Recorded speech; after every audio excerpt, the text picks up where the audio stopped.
Hi. Hi. Hello, I'm a koala.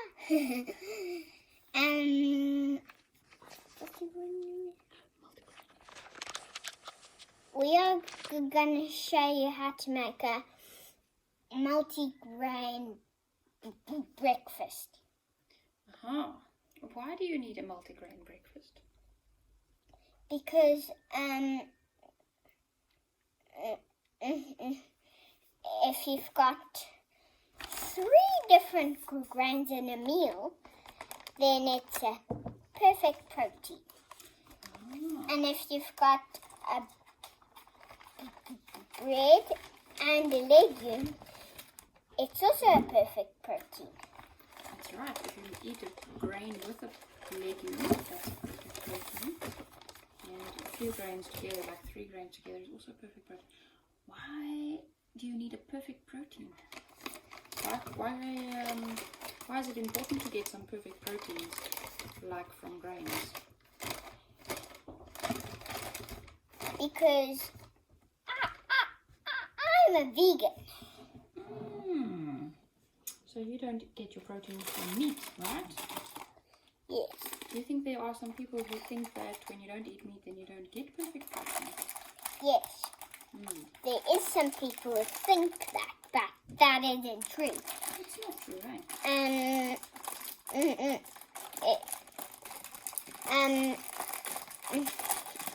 A perfect protein is like a little house. So each little grain is like little bricks. So this grain is this brick. This grain is this brick. This grain is this brick, and so it goes on. So that's what you do. So I'm going to show you which grains you can use to do that. So we can also share with them that the reason why we make multi-grain breakfasts is it just makes it a little bit easier to know that we're getting more than 1 grain in one meal, right? So we put together those different things. And it's nice to mix it before the time, because then when you're busy with making breakfast, you don't have to go and take all sorts of things out of your pantry, hey? And we've got some dogs, and when we were grinding it up, the little girl dog was like... She got a fright, hey? So now we've ground up what we were able to do before she panicked a little bit, and we'll use what we've got, right? So let's see, which grains have we got here? Yeah, which grains have we got here? Which one is this? Oats. There we have some oats. Yeah. What's this one? What's that?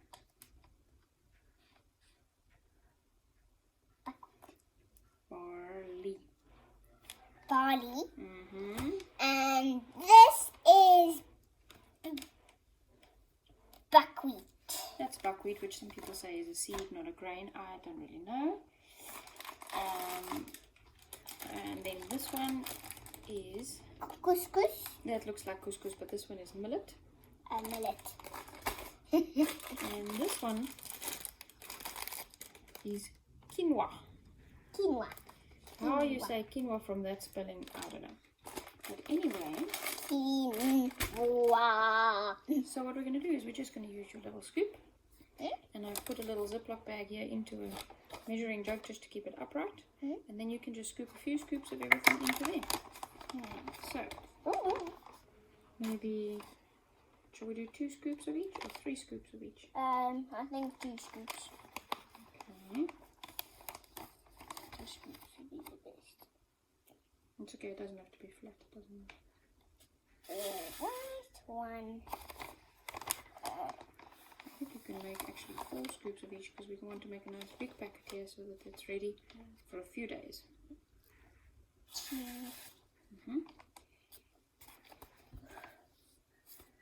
It's okay, it doesn't matter.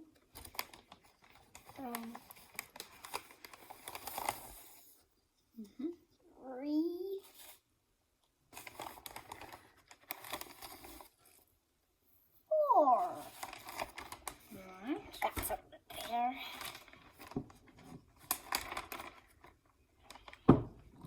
just to show you how much it is.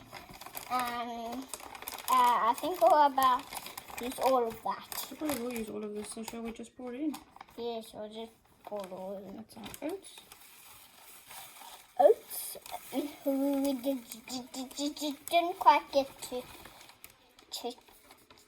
get as much in because the little girl was so frightened. That's right. So.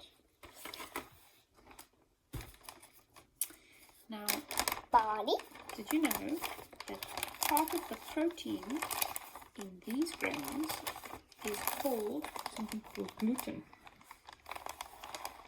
And a lot of people don't want to eat gluten because it makes them feel sick. But we haven't had any problems with gluten. And One. am I interrupting you? Yes. Oh. Two. Mm-hmm.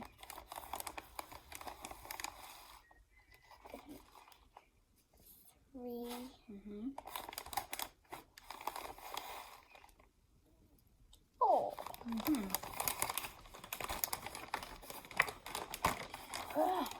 It's alright for teenagers now.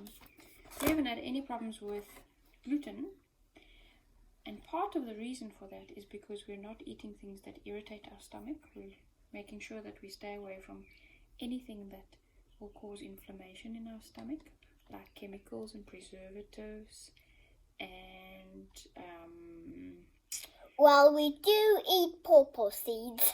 we eat some pawpaw and pawpaw seeds sometimes, and different kinds of seeds, but those Well, things don't irritate our stomach. Well, pawpaw seeds irritate your stomach. No, they just irritate any parasites. If you have dogs in the house, it's nice to irritate the parasites. And what else do we do to make sure that our stomachs stay healthy? Do we eat, every 2 or 3 hours? No. Not. 1.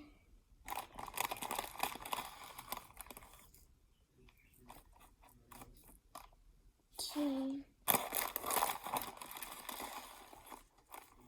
Oops. It's alright. 3.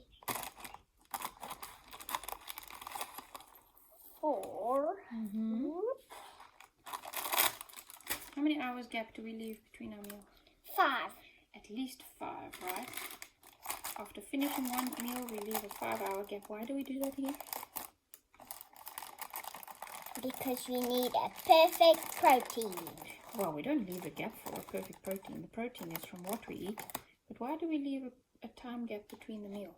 Why is it important? So that our stomach can have enough time to digest. Oh. Now, the stomach is just like a little bag, doesn't it?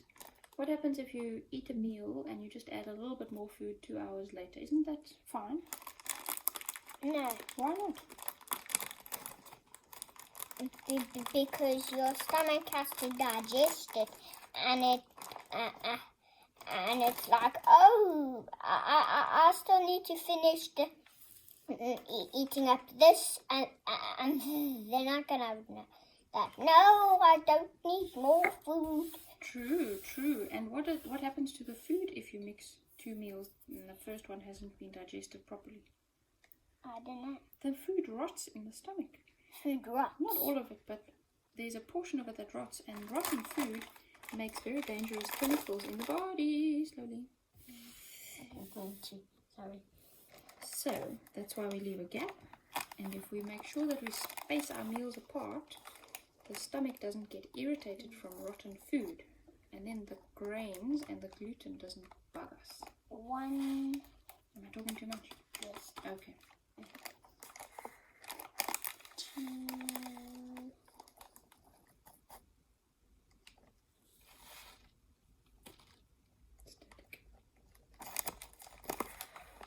3.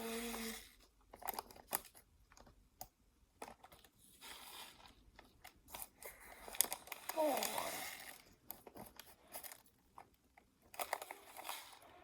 There we are. Maybe 1 more scoop. Another one. That's good, yeah. Alright, I'll pick it this way. Alright, let's just gather the strays, yeah? I'll have to face with my hand getting all dirty. I can't even stand properly. My slippers. Right, let's see what our multigrain cereal looks like now. I can't remember what's in the white flour. I remember it's oats, buckwheat, and barley. That's right. Oats, buckwheat, barley, and then we've got some millet and quinoa as well. And then what we can do... Quinoa looks so similar to couscous. Is it? And you can give it a bit of a mix.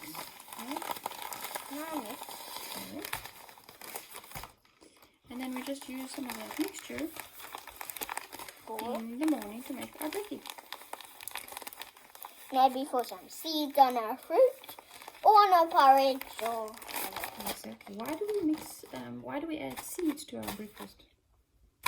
Because we need brain food. That's right. Are there omegas in the grains? No. No. Omegas are mostly in seeds. They are very good for omegas, right? Cool. And seeds also give us good proteins and very, very good fats. Healthy fats that don't make you fat. But the fats don't make you fat. Well, some fats can make you fat. Some fats can make you fat. But not seeds. Right, are you ready for cooking breakfast tomorrow? Yes. Cool. I'm going to say goodbye to our friends who are watching. Now I want to show them how to make the breakfast ready for tomorrow. Well, tomorrow what we're going to do is we're going to take a pot with some cold water. I normally start off with cold water. And I put some scoops of the multigrain in there. Yeah. And I don't use a recipe, so I don't really know exactly how much water and how much of the grains. I just kind of put it in until it's very runny and some salt. And then I put the stove on and I boil it and boil it and boil it and boil it and boil it. How long should grains actually cook for? About 5 hours. Well, 5 hours is probably not necessary, but grains should cook quite a long time. 10 minutes or so is not enough if you're doing a multigrain. But the good thing is, when you grind up things like the barley and the oats and the buckwheat, making it fine into a powder means it cooks faster. So that helps so that you can cook it like in half an hour or 45 minutes or so. But the longer you cook it, the easier it is for your body to digest it. I'm just gonna just play with it for a while. Alright, but maybe say goodbye to them first. I'm gonna show them how I play. Really?